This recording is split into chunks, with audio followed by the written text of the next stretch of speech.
से आया हूँ आपके साथ अपने YouTube चैनल एग्ज़ाम टाइम्स पे एक अच्छा टॉपिक लेकर के डीएलएड थर्ड सेमेस्टर विज्ञान के सेकंड क्लास फिजिक्स के लिए। ठीक है, पुष्प की संरचना, ये 2 नंबर क्वेश्चन आता है। तो इसको हम देखते हैं। पुष्प की संरचना आएगी तो इसमें फिगर भी बनाना पड़ेगा, दिखाना पड़ेगा, दलपुंज क्या है, वायु दलपुंज क्या है, ठीक है नहीं, पुमंग जायांग, इन सब के बारे में बताना पड़ेगा। देखते हैं शुरुआत से। तो एक प्रारूप पुष्प होता क्या है? एक प्रारूप पुष्प में विभिन्न प्रकार के विन्यास होते हैं जो क्रमानुसार फूले हुए वृंत, जिसे पुष्पासन या पुष्पधानी कहते हैं, जैसे फूल होता है उसी को बोलते हैं। ठीक है, तो बाह्य दलपुंज, दलपुंज, पुमंग तथा जायांग। बाह्य दलपुंज, दलपुंज सहायक अंग है। बाह्य दलपुंज और दलपुंज सहायक अंग है। ठीक है, और पुमंग और जायांग जननांग होते हैं। कुछ पुष्प जैसे प्याज में बाह्य दलपुंज तथा दलपुंज में कोई अंतर नहीं होता, इन्हें दलपुंज कहते हैं। जब पुष्प में पुमंग और जायांग दोनों रहेंगे तो उसे हम द्विलिंगी अथवा उभयलिंगी कहेंगे, और यदि पुष्प में केवल एक पुमंग अथवा एक जायांग होगा तो उसे एक लिंगी कहेंगे। जब पुष्प के परागकोश से परागकण वर्तिकाग्र पर जमा होते हैं तो उसे परागण कहते हैं। जब पुष्प के परागकोश से परागकण, ठीक है, वर्तिकाग्र पर जमा होंगे तो उसे परागण कहते हैं। पुष्प में 4 इंपॉर्टेंट पार्ट्स हैं। पहला क्या है? बाह्य दल। ठीक है, बाह्य दल पुंज। तो बाह्य दलों का बाह्य दल वोर्ल आदर्श रूप में ये हरे होते हैं। ठीक है, लेकिन कुछ नस्ल में पंखुड़ी रूप में भी होते हैं। ये होता कहाँ पे है? ये पुष्प के नीचे, जैसे गेंदे का फूल अगर आप देख रहे हैं, कोई भी फूल देखिए, ठीक है, तो पुष्प के जो सबसे बाहरी हिस्सा होता है ना, कुछ हरे टाइप के होते हैं ना, वो सहायक होते हैं। ठीक है कि नहीं, वो पुष्प को सहायता प्रदान करते हैं। ठीक है कि नहीं, जैसे देखिए यहाँ पर ये जो दिख रहा है ना, ये वाला भाग, ये वाला भाग, यही है बाह्य दल पुंज। ठीक है, दल चक्र क्या है? अब फिगर में देख लीजिए पूरा। स्त्री केसर जायांग, ठीक है, वर्तिकाग्र, अंडाशय, संयोजी पुस्तक, बीजांड। तो ये एक फिगर बनाना पड़ेगा, सिंपल फिगर बनाइएगा एग्जाम में। ठीक है कि नहीं, 2 नंबर क्वेश्चन आएगा, सिंपल फिगर बना करके लिख देना है। 4 भाग दिखाने हैं। ठीक है कि नहीं, तो इसमें ज़्यादा कुछ करना नहीं है।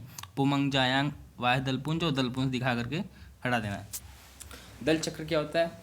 ठीक है, दलपुंज का चक्र जो कि अधिकांशतः पतले, कोमल और रंगीन होते हैं। ठीक है, ताकि परागण की प्रक्रिया की मदद के लिए कीटों को आकर्षित कर सके।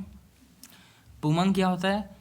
पुंकेसर के 1 या 2 चक्र, पुंकेसर होता है ना, उसके 1-2 चक्र जो होते हैं, प्रत्येक एक तंतु होते हैं। ठीक है, जिसके ऊपर पराग कोश होते हैं, जिसे में पराग का उत्पादन होता है।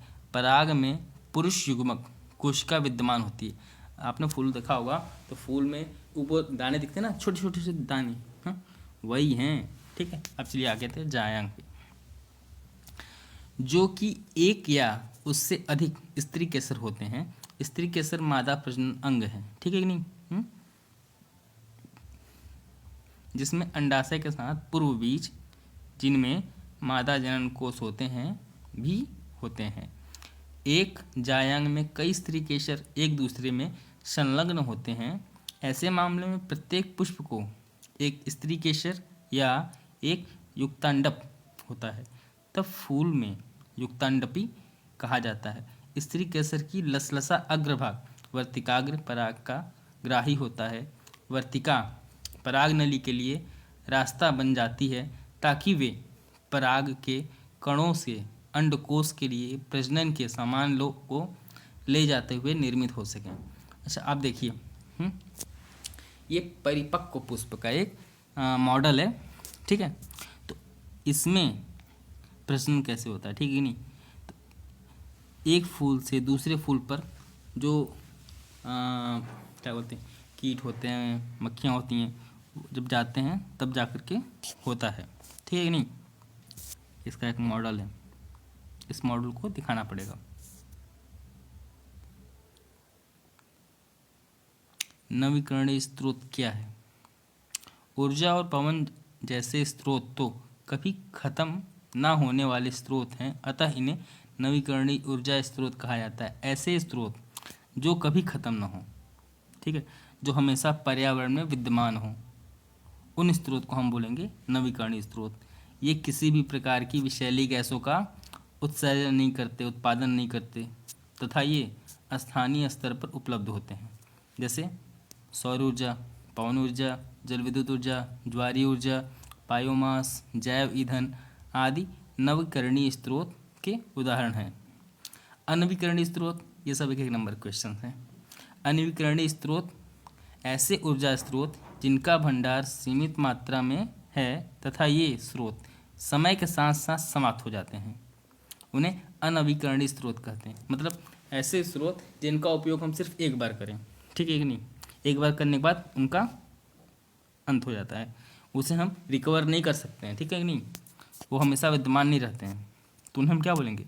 अनवीकरणीय स्रोत। जैसे कोयला, कोयला जलाइए, ख़त्म, फिर उसका यूज नहीं है ना कुछ, कोयला तो राख बन गया। पेट्रोलियम, पेट्रोल का यूज़ होता है, ख़त्म, फिर उसको हम रिकवर भी नहीं कर सकते हैं। फिर प्राकृतिक गैस, उसका भी रिकवर नहीं है, ठीक है कि नहीं।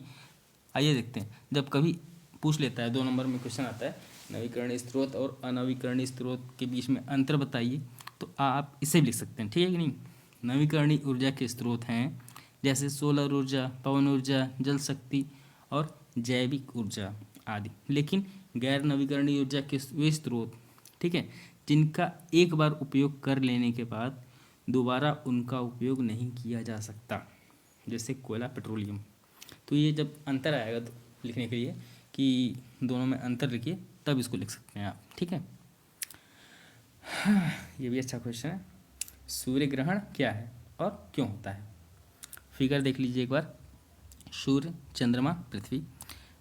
पृथ्वी के चारों ओर चंद्रमा का चक्कर लग रहा है, ठीक है कि नहीं। एक ऐसी स्थिति में आ गए कि जहाँ पर ये सब तीनों सीधी रेखा में हो गए हैं, ठीक है कि नहीं। तो ये तब जा कर के सूर्य ग्रहण हुआ। चलिए आगे देखते हैं। भौतिक विज्ञान की दृष्टि से जब सूर्य व पृथ्वी के बीच में चंद्रमा आ जाता है तो चंद्रमा के पीछे सूर्य का बिंब कुछ समय के लिए ढक जाता है।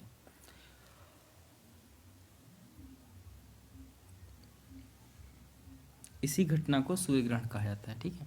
देखिए क्या हुआ, पृथ्वी और सूर्य के बीच में चंद्रमा आ गया, तो एक ऐसा स्पॉट है जहाँ पर पूरा ब्लैक स्पॉट है ना, तो वहाँ पर क्या है? सूर्य ग्रहण।